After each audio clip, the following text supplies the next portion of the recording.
Sveiki dvyniai. Na, kol papasakosiu apie darbą, meilę, pinigus, sveikatą, pirmiausia spauskite patinka, prenumeruokite mūsų kanalą ir spauskite stebėti Facebook'e, kur dedu visą pagrindinę informaciją. Taigi dabar apie darbą. Darbe tikrai bus labai judri savaitė, visiškai nebus panaši, kad ten šventės artėja, kadangi toks nerimas, lėkimas, dinamika, ten kažkas vyksta.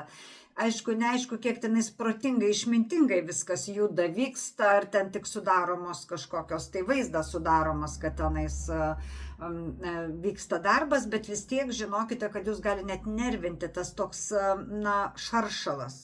Tas judėjimas toks išbalansuotumas ir taip toliau. Todėl aš noriu pasakyti, kad ir jūs patys turite būti neišsiblaškę, subalansuoti ir nekreipti dėmesį, jeigu kažkas tai mėgina jūs išbalansuoti savo elgesiu. Nes žinokite, jie matyt nepiktybiškai išbalansuoja jūs ir tiesiog jau jiem taip irgi duota, jų toks horoskopas. Na ir jūs labiausiai tai nervins, kad kolegos bus nenuspėjami, nes ryte vienaip, po pietų kitaip, ten viskas ten, sakau, tas blaškymasis jūs labai erzins, kadangi jūs esate labai jautrus ir intelektualūs ir jūs, jeigu ten girdite netitikimą tarp žodžio ir veiksmų, jūs tai gali labai erzinti. Na, bet savaitės pabaiga bus puikiai, labai didelis palengvėjimas, matyt, šventės vyks sklandžiai, gražiai ir be streso.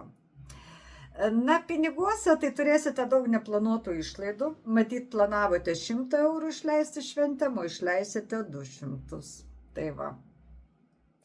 Dabar rizikingų investicijų šią savaitę nedarykite, kaip jau nepasitikėtumėt, bet galima finansinė tokia sėkmė, grąža iš senų investicijų, tokių, kurios jau galbūt biški buvot ir užmiršę, ar jau nebesitikėjote nieko gero. Vat netikėtai kažkaip ir pavyko. Tai vat šitas yra labai gerai ir ta gera žinia apie pinigus, apie kažkokius pritekėjimus, grąžą finansinę galite sužinoti savaitgalį per šventes arba iškart po švenčių. Tai va. Dabar meilės reikalai. Nusimato labai dideli pokyčiai meilės srityje ir kai bus tokia sumaištis darbe visur, tai ir meilės reikaluose taip pat. Labiausiai seksis tiem dvyniam, kurie yra vieniši ir kurie ieško savo poros. Ir reiškia, būtent šią savaitę, šventinę savaitę ir šiaip iki balandžio vidurio labai didelė tikimybė vienišiam užsimegzti kažkokį mielą ryšį ir tokį, kad iš proto varis, žinai. Reikės labai daug kantrybės, kadangi jūs likimas mes tai verdantį vandenį, tai į ledinį. Nebus tokio aukso vidurio santykiuose ir kadangi esate pakankamai subalansuoti žmonės, tai nežinosite net kaip elgtis, bet todėl širdis plyš nuo aistros ir nuo jausmų, nuo visko. Ir dalinai tai liečia ir aišku vedusius žmonės, kurie senai šeimose gyvenate, partnerystėje gyvenate žmonės, tai vat šitie dalykai labai jausis. Na, o savaitgalį būsite tokie labiau romantiški, jau nebesipyksit, jau viskas bus praeity ir džiaugsitės vienas kitų būdami šalia, o jeigu dar ne šalia, tai susirašinėjimu, šiltom žinutėm, sveikinimais ir kažkokia tai bendrystė.